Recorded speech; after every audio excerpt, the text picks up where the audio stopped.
Today, we're going to talk about getting to know your breasts.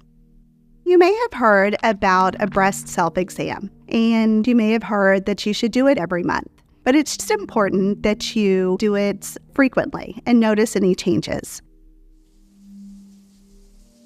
I think the easiest place to do this is in the shower because it's easy to remember. When you're in the shower, you really want to use the palm of your hand or the tips of your fingers to touch the breast. You really want to spread that breast tissue out so that you can feel if there's anything changing, any new lumps and bumps. When you're feeling your breast, what you're looking for is a change in texture. That means maybe an area that feels a little thicker than the rest of your breast, something that feels like a little marble or a little piece of gravel. And if there's a change, that's something you should report to your doctor. You want to remember that the breast extends all the way up from your shoulder bone, all the way down past where the breast ends.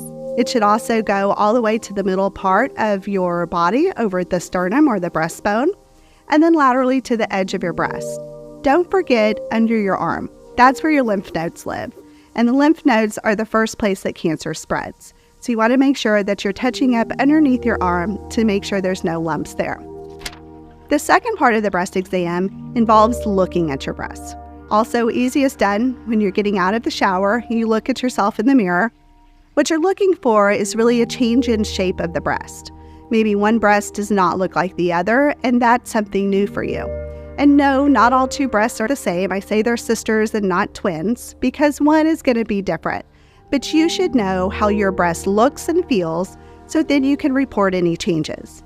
You also want to make sure that the nipples are pointing the same direction. You want to make sure that there's not a nipple that's inverted or maybe sunken in. You want to look at the nipples, make sure that if they were both outies, that you don't have any now, and for any divots or any skin texture changes. You can't do your exam too often, and really if you notice a change, that's when you need to report it. You'll notice your breasts will change throughout your life. A good time to start breast self-awareness is about the age of 20, so that you notice if anything changes and can report those to your doctor.